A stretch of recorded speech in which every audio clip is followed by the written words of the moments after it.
just want it. Can you see myself? Can you see myself? Can you see myself?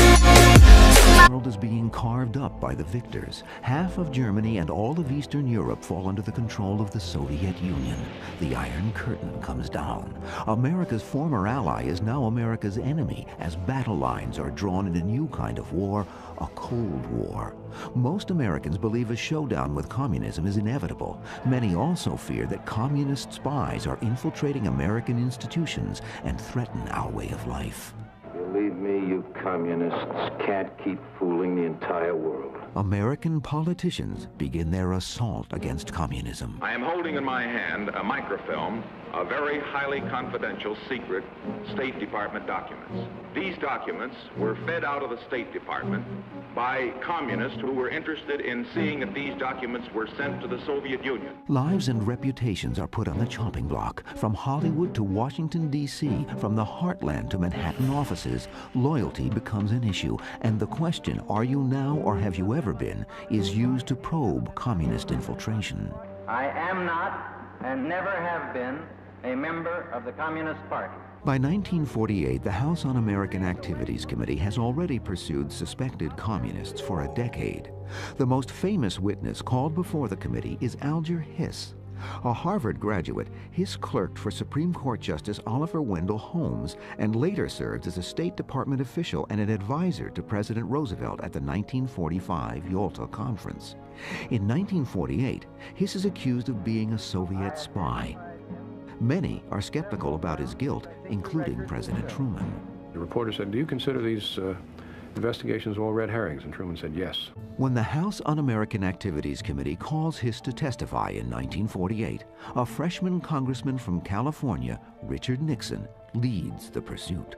I have no apologies to the American people for my part in putting Alger Hiss where he is. Along with Nixon, Hiss's primary accuser is Whittaker Chambers. Mr. Hiss represents the concealed enemy. A Time magazine editor and former communist agent turned informer, Chambers claims Hiss was a member of his old communist cell. In 1950, Hiss is convicted of perjury for lying to a grand jury about knowing Chambers and about passing stolen State Department documents to him. I identified him on several grounds which I think the record will show. While Hiss is grilled by Congress and a grand jury, government codebreakers are conducting their own investigation. They are hard at work deciphering wartime Soviet secret cables sent between Moscow and its operatives in the U.S. In 1946, they succeed in cracking the Soviet code. The newly deciphered cables are assigned a randomly chosen code name, Venona. And Venona offers disturbing revelations. There are more spies at work in America than previously suspected. So the war years are really the golden age, starting in the 1930s, but the golden era of Soviet espionage in the United States. The deciphered Venona cables are one of the best-kept intelligence secrets of the century. The information is so classified that those who work on them are told by the National Security Agency to keep everyone in the dark, even President Truman. Meredith Knox Gardner was one of those codebreakers. That's not my fault. I don't know why they did that unless they thought that politicians in general, and especially powerful politicians, whom they couldn't browbeat into swearing that they wouldn't let others know what was going on. I guess they just didn't trust politicians in general.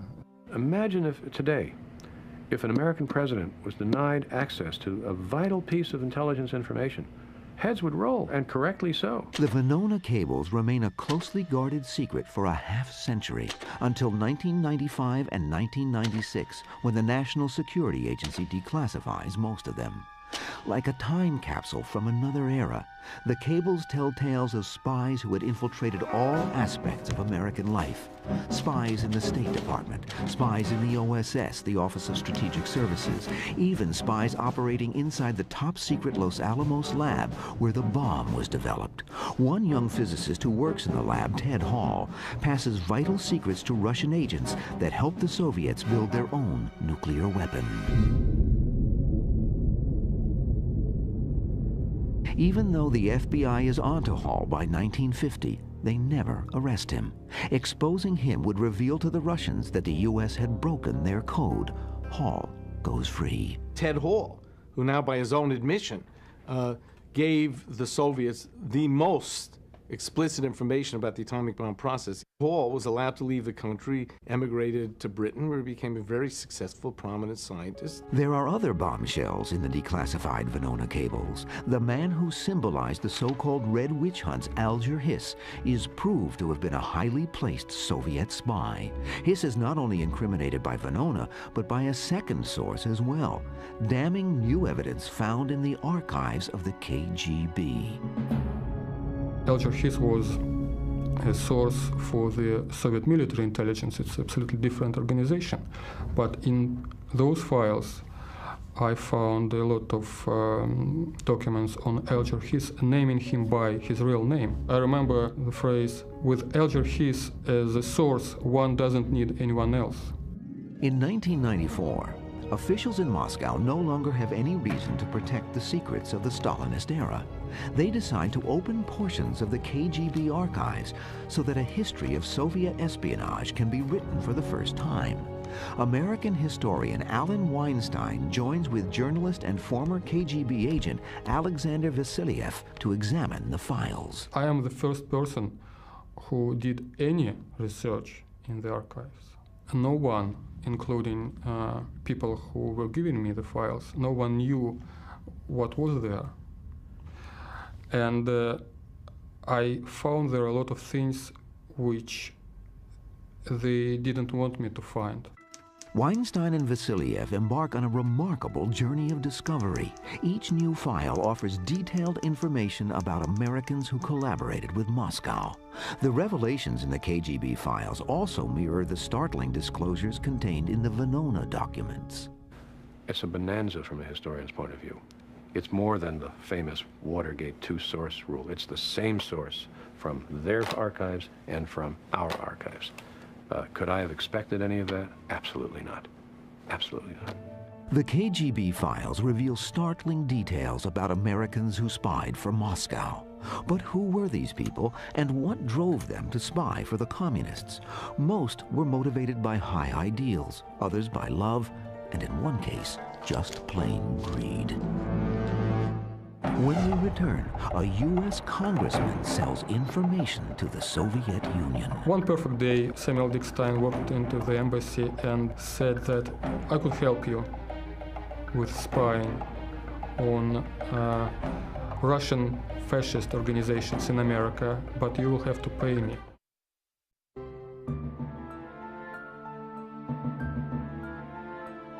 We go back to America in the 1930s. The Great Depression causes widespread unemployment. Many believe capitalism has failed. It's a fertile time for communism, and Moscow is looking for agents. People sympathetic to the cause, but who are not communists. Such people wouldn't be under suspicion and might penetrate to the highest levels of American society.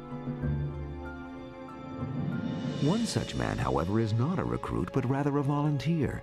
Samuel Dickstein, born in Lithuania, is 6 when he is brought by his family to the United States in 1891, part of the vast tide of turn-of-the-century immigration. He rises through the political ranks of New York's Democratic Party, and in 1922 he is elected to the United States Congress. He is still serving his New York district during the most desperate days of the Depression. This was a Democrat from New York City, Russian immigrant himself, Russian Jewish immigrant family, with anywhere from 20 to 30% of America either unemployed or underemployed, with poverty as widespread as it was, with the rise of Adolf Hitler in Germany, which was felt with special sensitivity by the immigrant Jewish population, so much of New York. There was an especially fertile ground for the development of radical support organizations. This is the world Congressman Dickstein comes from. His constituents are primarily immigrants, refugees from political strife in Europe, and by the mid-30s, the political strife they are escaping is primarily fascist.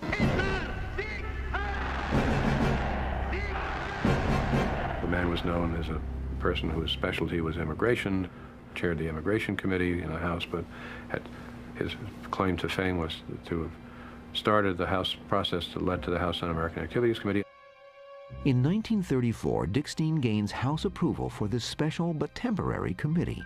Dick Steen is appointed vice chairman, and John McCormick of Massachusetts is appointed chairman. During its first year, Dick Steen tries to keep the committee focused on American Nazi sympathizers, but other members broaden the scope to include communists in America. We are organizing an army of the liberation of the people. KGB file number 15428. It is Samuel Dick Steen's file, and it reveals one of the greatest ironies in the history of espionage. Samuel Dick Steen, the man who created the House Un-American Activities Committee, becomes a paid agent of Soviet intelligence. But a greater surprise was that, unlike most of the people who spied, who engaged in intelligence work for the Soviets during the 1930s and 40s, most of the Americans, who were motivated by anti-fascism, by belief in communism. Dick Steen did it for the money. It surprised me that no one inside the intelligence knew about this fact, but it didn't surprise me that some politician did such a thing. When former KGB agent Alexander Vasiliev first comes across Dick Steen's file, he finds a description of an audacious, unscrupulous man who had one thing on his mind when he walked into the Soviet embassy in Washington, D.C. on December 20th, 1937. And said that I could help you with spying on Russian fascist organizations in America, but you will have to pay me. And he was asking for $5,000 or $6,000 a month, and they began bargaining. You know, as a former operative of the Soviet intelligence, I can't imagine myself bargaining with a U.S. congressman about payment. But they did it, and they actually agreed on $1,250 a month. For that price, Representative Dick Steen tries to provide anything the Soviets might be interested in. We have a list of various items he passed, which would have been including government internal budgets on how much the U.S. was spending on military issues. There are a whole bunch of government documents that he is supposed to have passed, according to the files. But in this pre-World War II period, the Russians want Dick Steen to investigate anti-Soviet groups in the United States. Dick Steen was much happier spying on fascist groups or on monarchist groups for them.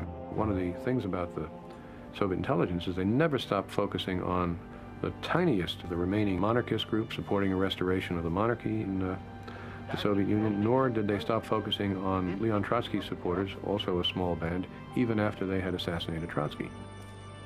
Russian intelligence recognizes a golden opportunity when it learns that Dick Steen's temporary anti-fascist committee will gain permanent congressional status as a standing committee. In what must rank as one of the boldest and most ambitious espionage ideas of the 20th century, Moscow directs Dick Steen to gain control of the committee so he can use it to serve Russian ends. The idea was that he would steer away the investigation away from the communists and channel it to pro-Nazi, pro-German elements in the United States. That was the paramount idea about Samuel Dick Steen. It was a big political game. They wanted him to influence the US Congress in this direction. However, Moscow's plans are thwarted in 1938 when a coalition of conservative Democrats allied with Republicans takes control of the House. The liberal Dick Steen fails to even gain a seat on the new committee. His failure is a severe disappointment to his handlers. So is his greed. He had very negative image in the eyes of the Soviets because the Soviets at the time were working with people ideologically inclined. The code name for American sources was compatriots. They were friends, colleagues. And this guy was making money on a lot of things, and they were so disgusted with him that they gave him this code name Kruk, in Russian Zhulik. This is the only case when I came across a pejorative code name. A memo in Dick Steen's KGB file bluntly states, "We are fully aware whom we are dealing with. This is an unscrupulous type, greedy for money, consented to work because of money, a very cunning swindler." After a year and a half and payments worth today more than $130,000, the KGB is finally fed up and ends its relationship with Congressman Dickstein. In 1946, Dickstein retires from the Congress and is appointed to the New York Supreme Court. He dies 8 years later. No one ever suspects he was a paid Soviet spy until Weinstein and Vasiliev discover his file and reveal Dickstein's espionage in 1998. When we return, some spy for money, others for love. A regular diplomat sort of said to the intelligence folks, by the way, I'm sleeping with the daughter of the American ambassador to Germany. Does that have any interest to you? Between the two world wars, Stalin launches a ruthless campaign to transform the Russian economy and consolidate his power base. In the early 1930s, he reorganizes his state security agencies into the NKVD, which will eventually evolve into the KGB. One of the new organization's main concerns is the growing threat of Nazi Germany. Desperate to divine the intentions of this powerful new enemy, Moscow looks for agents who can circulate among the highest levels of Nazi society. The Russians find an American woman whose special abilities to combine charm and sensuality open the doors to Hitler's inner circle. What some of the Soviet controllers did was to combine sexual athleticism with espionage in quite an exciting way. In 1933, William Dodd, the newly appointed American ambassador to the Third Reich, brings his attractive 25-year-old daughter Martha with him to Berlin. Shortly after their arrival, she meets and falls deeply in love with Soviet diplomat Boris Vinogradov. She met the diplomat, and to the best of what the records reveal, they enjoyed a love affair. And in the course of it, the diplomat, who was not an intelligence operative, but a regular diplomat, sort of said to the intelligence folks, by the way, I'm sleeping with the daughter of the American ambassador to Germany. Does that have any interest to you? And obviously it had a great deal of interest to the intelligence folks, and they said, from this point on, she's your assignment. Make sure she's happy. KGB file number 14449. It is Martha Dodd's file, and it contains orders from Moscow to Vinogradov in Berlin. They want him to turn his lover into a spy for the Soviet Union. The file also states that, according to our data, the mood of his acquaintance is quite ripe for finally drawing her into our work. The Soviets select a seasoned operative to be Dodd's contact. He passes as a reporter for the Russian news service Izvestia. Her KGB file clearly indicates why she has potential value to the Soviets. With the State Department's knowledge, Martha helps her father in his diplomatic work and is aware of all his affairs. Martha claims that the main interest of her life is to assist secretly the revolutionary cause.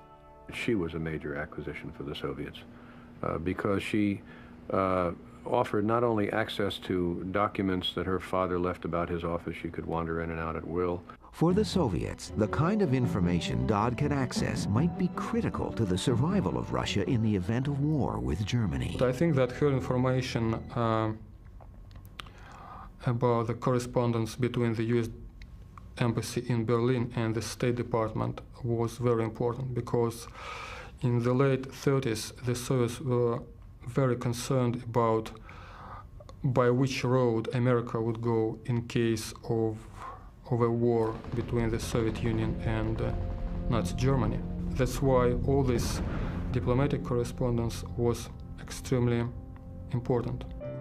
In an extraordinary note from Dodd herself that Vasiliev and Weinstein discover in her KGB file, she makes it clear that she has access to material from the highest levels of the U.S. government, and she's prepared to do anything that might be asked of her. It goes without saying that my services of any kind and at any time are proposed to the party for use at its discretion. Currently, I have access to the personal, confidential correspondence of my father with the U.S. State Department and the U.S. President. In 1934, Dodd's Soviet lover Vinogradov is recalled to Moscow, yet she continues to assist the KGB by sleeping with the enemy. She also moved in the highest diplomatic and political and military circles. And mind you, took lovers in many of those circles, despite the fact that her primary lover, the love of her life, as she said, was this Soviet diplomat. But that didn't stop her from moving about and leading a very energetic social life, let me put it that way. The long list of her lovers eventually includes German aristocracy, members of the Gestapo, and General Ernst Udet, second only to Hermann Goering in the German Air Force. Dodd supplies Moscow with remarkably valuable pillow talk, a stream of confidential data about German military units, tactics, and procedures. She forwards reports of Roosevelt's informal and private discussions about U.S. policy toward Poland, Japan, Germany, and Russia. She even offers to use her influence with her father and others to help the Soviets hand-pick her father's successor. According to Dodd's KGB file, her handlers take the extraordinary step of asking Stalin himself how she might best be used. By 1937, war is imminent and Dodd's days in Berlin are numbered. Yet she still yearns for Vinogradov, who has been transferred back again to Moscow. Desperately, Dodd flies to Moscow and presents a letter to her KGB contacts. I, Martha Dodd, U.S. citizen, have known Boris Vinogradov for 3 years in Berlin and other places, and we have agreed to ask official permission to marry. This letter on several pages went straight to Joseph Stalin, and Joseph Stalin himself took the decision to continue using her as a source. Moscow delays responding to Dodd's request. Late in 1937, her father resigns his post as ambassador and Martha reluctantly returns to America. Unknown to her, Vinogradov is arrested when Stalin purges his diplomatic corps of those he suspects are disloyal. Before Vinogradov is executed, the KGB forces him to write to Dodd as if nothing is amiss. Martha writes back, unaware that her lover is dead. What I like about Martha Dodd also is that in a conversation, she once said, "I have a weakness for the Russians. There is something in them." It's very flattering, isn't it? In 1940, Martha Dodd is back in the United States. She marries and fades into the background, working as a spotter who identifies other potential agents for Moscow, including her husband. In the early 50s, an FBI investigation names her as a suspected Soviet spy. With her husband, she flees to Moscow and then Eastern Europe, where she lives out her days. In 1990, she dies at the age of 82.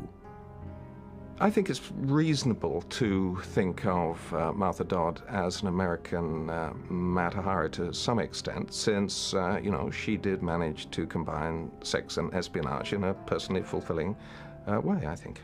And particularly fulfilling to the Soviets were Martha Dodd's detailed accounts of German military plans and procedures, as well as her vivid descriptions of debates among FDR's inner circle during the critical years leading up to the war. It made her a very important Soviet asset in the 1930s. When we return, a Red spy becomes the confidant of the Vice President of the United States. We now know who the Secretary of State to President Wallace would have been. It would have been Larry Duggan, a Soviet agent. KGB File 36857, Lawrence Duggan. In 1934, Duggan is a youthful idealist on the State Department fast track. Like hundreds of other young activists who come of age in the Depression years, he goes to Washington to work in Roosevelt's New Deal government. Soviet agents, among them Alger Hiss, soon identify him as a desirable recruit. Lawrence Duggan is typical of one kind of Soviet agent who was being recruited in the 1930s, not simply in the United States, but in Britain and elsewhere. That is to say, a high-flying, naive idealist. Larry Duggan did not become a Soviet agent for any mean or selfish motive. He started working for the Soviet Union because he thought it was the right thing to do. Here was a society which represented a kind of social justice that the West did not. Duggan is such an attractive prospect that two different Soviet spy networks compete to recruit him. According to his KGB file, in 1936, Duggan is drawn into the shadowy world of Soviet espionage by Hedda Gumpers, an anti-Nazi German exile and Russian agent. Duggan provides her with valuable information, including copies of diplomatic cables from U.S. embassies in Europe, as well as a copy of the classified State Department employee list and handbook. As Duggan rises in the hierarchy of the State Department, his access to valuable information increases, which naturally enhances his value to the Soviets. But he also learns more about Stalin's purges and the power struggles in Moscow. The news makes him uneasy. Even more alarming to Duggan are reports of defectors, former Soviet agents seeking to escape Stalin's reign of terror. One potential defector, Ignaz Rees, is in a position to blow Duggan's cover, but the Soviets are ruthlessly determined to protect him. Ignaz Rees is killed in part because of his knowledge not only of European agents, but because he knew, via other parties, of a number of the key figures in their American networks. A note in the KGB archives reads, "Rees is liquidated, but not yet his wife. So far, we do not know to what extent she knows about Duggan and what steps she will take in the future. Now, the danger that Duggan will be exposed because of Rees is considerably decreased." His secret intact, Duggan is promoted to the head of the State Department's Latin American division and then to the sensitive post of personal assistant to Secretary of State Cordell Hull. He also acquires a friend and supporter who could help him rise even further, the Vice President, Henry Wallace. This country belongs to all of us, and we have got to keep it at work to keep it strong. In Larry Duggan, the KGB came closest to achieving the biggest success it had ever achieved in the United States. We now know that Franklin Delano Roosevelt was terribly, terribly ill in 1944. In 1944, and for the previous 4 years, his vice president was Henry Wallace. Now, Henry Wallace had already worked out the major appointments in a Wallace administration. Had Roosevelt died in 1944, as it's entirely possible that he would have done, then we would have had a President Wallace. And we now know who the Secretary of State to President Wallace would have been. It would have been Larry Duggan, a Soviet agent.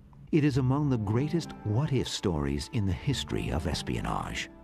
This decoded Soviet cable indicates how close Russia came to placing an agent in one of the highest offices in the United States. Kinyats is the Russian codename for Duggan, and Lotzman is Henry Wallace. The cable reads, "If Lotzman gets an interesting post, it goes without saying Kinyats must get in on it by using his friendship." However, this scenario never unfolds, and Duggan's world begins to crumble when former Soviet agent Whittaker Chambers identifies Duggan as a secret communist to a State Department security official. He resigns his post as Secretary of State Hull's advisor and tries to cut off all contact with his former spy masters. But details in his KGB file show that he is relentlessly pursued by his Soviet handlers. And one of the things that we tend to forget nowadays is the sheer tension that accumulated in some of those people in the United States who were working for the Soviet Union at the end of the Second World War. In December 1948, the FBI steps up the pressure on Duggan, questioning him about his relationship with Alger Hiss. Virtually on the heels of FBI questioning, the KGB comes knocking, demanding to know if Duggan talked. At 9 a.m. on December 20th, 1948, only days after his KGB interrogation, Duggan enters his office in New York. At 10 a.m., he plunges 16 stories to his death. Did he jump, or was he pushed? It's not certain that Larry Duggan committed suicide. He certainly fell from a very great height, and it's a very unusual kind of accident. Duggan's KGB file lays bare the details of how thoroughly Soviet agents penetrated the State Department. But recently uncovered KGB files also reveal how deeply Soviet spies penetrated another U.S. agency, a very secretive agency, the Office of Strategic Services, the OSS. There were a number of specific agents within the OSS who worked for the Soviets who passed along a variety of materials. And obviously, if you're running a foreign intelligence agency, it is useful, perhaps best, not to have double agents in your midst. The OSS had a number of them. KGB File 45049, Duncan Lee. Lee is a Yale graduate and Rhodes Scholar. When his mentor and former law partner, General Wild Bill Donovan, creates the Office of Strategic Services in 1942, Donovan recruits Lee to be his assistant. The ultimate dream for any intelligence agency is to recruit the head of another intelligence agency. Now, if you can't do that, recruiting his right-hand man is the next best thing, and Stalin got the next best thing, and his name was Duncan Chaplin Lee. Lee's broad access to OSS operations makes him an invaluable source. The cautious Lee provides no documents, but his tip-offs allow other Soviet agents working within the OSS to evade detection. The Soviet Union was actually far more successful in gaining intelligence on its allies than it ever was against its enemies.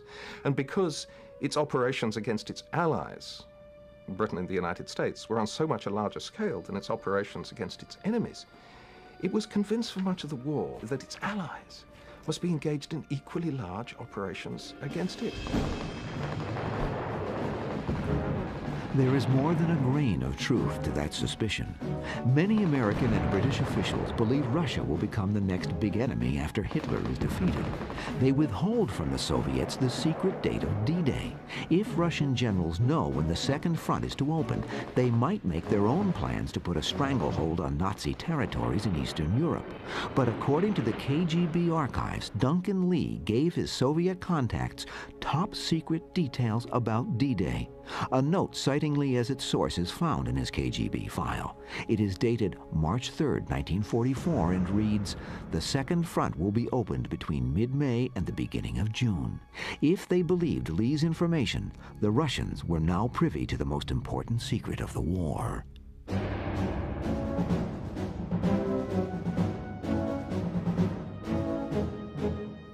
By 1944, Lee believes that he is losing his cover and suspects that American counter-espionage agents are closing in on him. He got scared to death because he, as an American operative, he realized that all of Soviet sources inside American government organizations, sooner or later, would be discovered. As the war draws to a close, many of those who worked for the Soviets in the 30s and early 40s now regret their actions. Lee is among them. He is haunted by the implications of his wartime contact with the Soviets. He severs all ties with Russian agents. In 1948, his worst fears are realized when he is identified along with Alger Hiss and Duggan as a suspected Soviet agent. Investigated by the FBI, he is never charged with any crime, in part because the investigations had no access to the evidence recorded in the Venona files. He is one of a number of OSS officials who provided information to Russia, but who escape indictment for exactly this reason. When we return, the leaks don't stop. An American gives the Soviets technology that changes the balance of power in Asia. Soviet armed forces after the Second World War would not have been in the big league had it not been for American technology.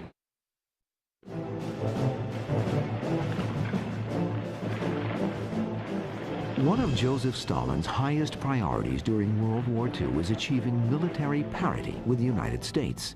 He realizes the fastest and easiest way to do this is by stealing the necessary technologies from America. America was a perfect place to steal military technologies. They were stealing everything from planes and tanks and ships to elevators in houses and even lipstick. They needed lipstick, so they stole it in America. The most important single secret that Soviet spies smuggle out of the U.S. are designs for an atomic bomb. But Stalin is not easily convinced that he has gained anything of value.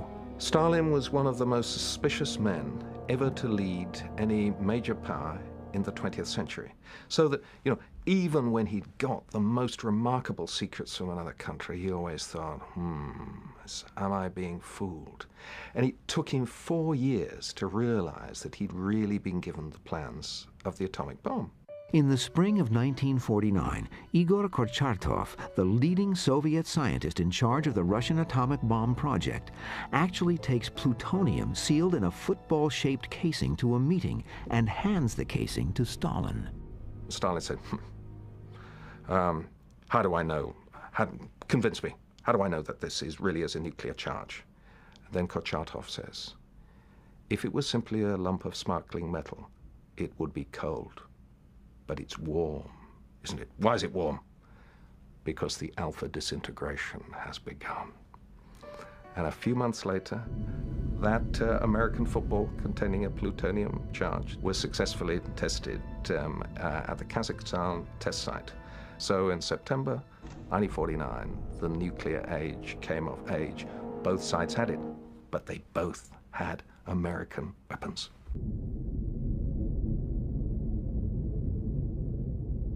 Some of the atomic secrets are stolen by a Los Alamos machinist recruited by Julius Rosenberg, who runs a Soviet spy ring.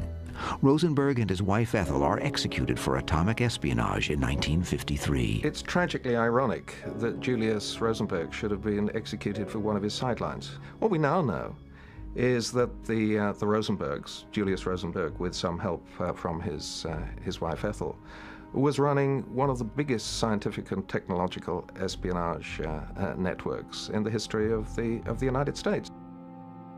One of the key links to the illegal transfer of American technology to the Soviets is William Pearl, who is also a member of the Rosenberg spy ring. In the mid-1930s, Pearl joins a branch of the Young Communist League while a student at the City College of New York. After earning his engineering degree, Pearl goes to work for the National Advisory Committee for Aeronautics, where he helps design streamlined aircraft bodies and revolutionary new propulsion systems for a futuristic new class of aircraft called jets. By then, he is also a Soviet agent.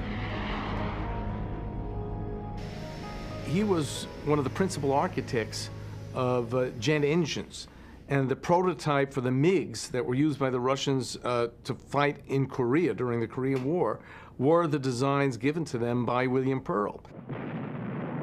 On June 25, 1950, North Korea attacks South Korea. One of their most effective weapons is the Russian MiG-15, the Soviet Union's first jet fighter. The American-dominated United Nations forces engage the MiGs with propeller-driven fighters, but the MiGs are far superior, and the UN forces suffer heavy losses.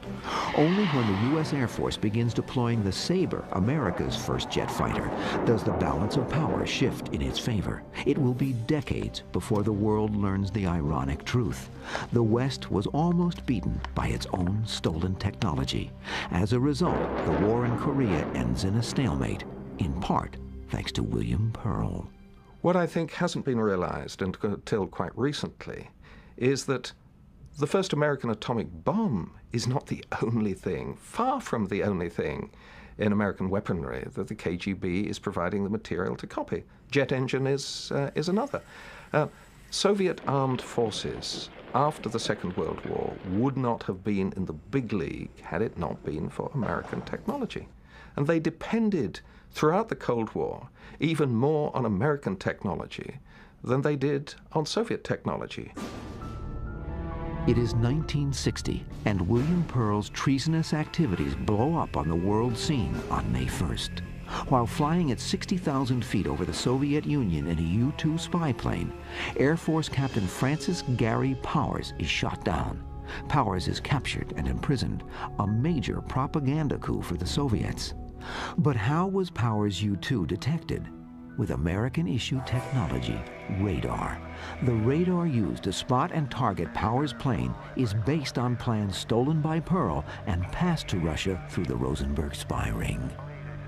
If you just take atomic espionage and put together all the data they got from their collective spies, of which we now know there were certainly a good many, this enabled them to make progress years ahead of time. The files of the KGB reveal that the Soviet Union had indeed penetrated to the very heart of America's most hallowed institutions. The knowledge they gleaned and the technology that was stolen reshaped the world for most of the 20th century.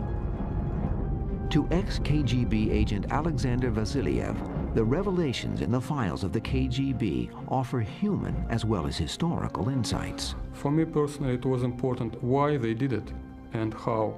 From the professional point of view, how? And from the moral point of view, why? The tragedy of these people is that they did what they did in the 30s and the 40s, but they were judged and condemned in the 50s, 60s, 70s.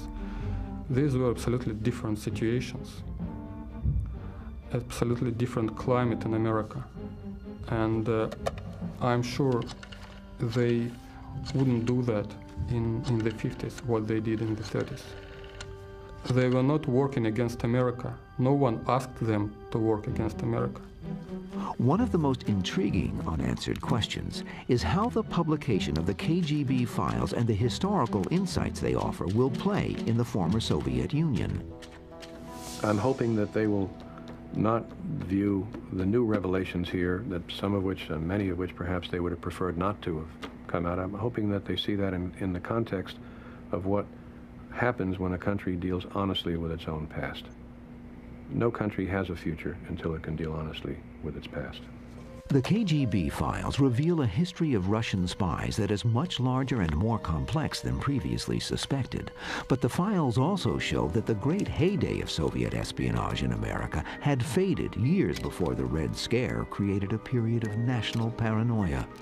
The revelations from the KGB archives are a bracing reminder that our familiar world, the shared past we thought we knew, is not fixed and unchanging. History, the KGB files remind us, may be as full of surprises and potential change as the future.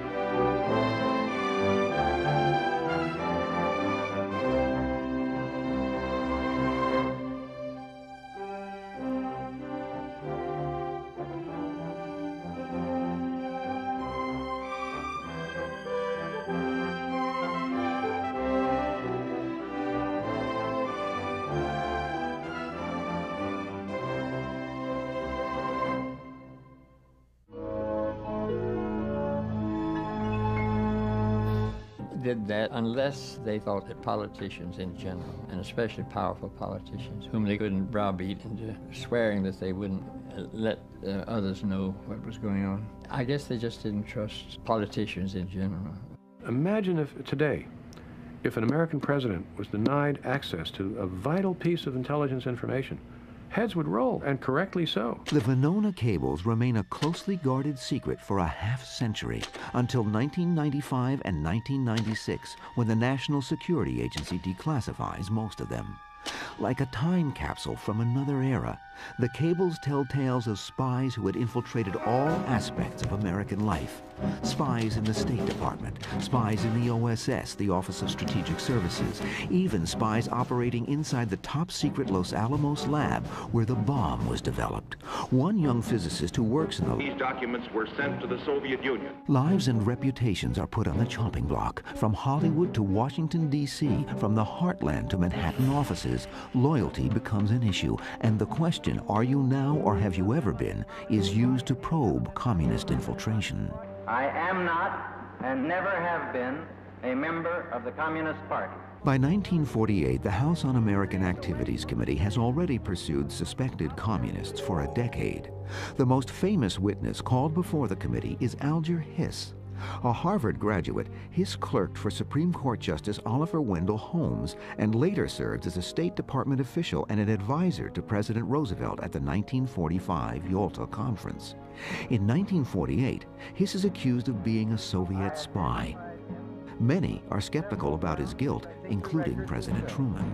The reporter said, "Do you consider these investigations all red herrings?" And Truman said, "Yes." When the House Un-American Activities Committee calls Hiss to testify in 1948, a freshman congressman from California, Richard Nixon, leads the pursuit. I have no apologies to the American people for my part in putting Alger Hiss where he is.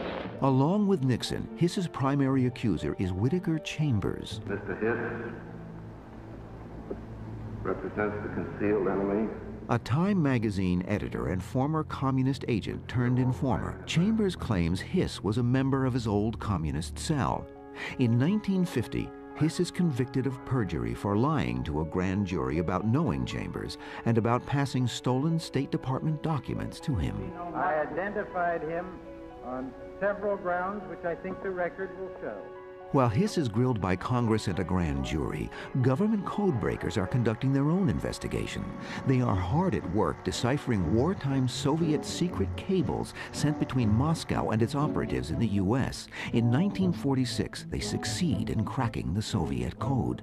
The newly deciphered cables are assigned a randomly chosen code name, Venona. And Venona offers disturbing revelations. There are more spies at work in America than previously suspected. So the war years are really the golden age, starting in the 1930s, but the golden era of Soviet espionage in the United States. The deciphered Venona cables are one of the best-kept intelligence secrets of the century. The information is so classified that those who work on them are told by the National Security Agency to keep everyone in the dark, even President Truman. Meredith Knox Gardner was one of those codebreakers. That's not my fault. I don't know why they... I just want it. Can you see myself? Can you see myself? Can you see myself? The world is being carved up by the victors. Half of Germany and all of Eastern Europe fall under the control of the Soviet Union. The Iron Curtain comes down. America's former ally is now America's enemy as battle lines are drawn in a new kind of war, a Cold War. Most Americans believe a showdown with communism is inevitable. Many also fear that communist spies are infiltrating American institutions and threaten our way of life. Believe me, you communists can't keep fooling the entire world. American politicians begin their assault against communism. I am holding in my hand a microfilm of very highly confidential, secret State Department documents. These documents were fed out of the State Department by communists who were interested in seeing that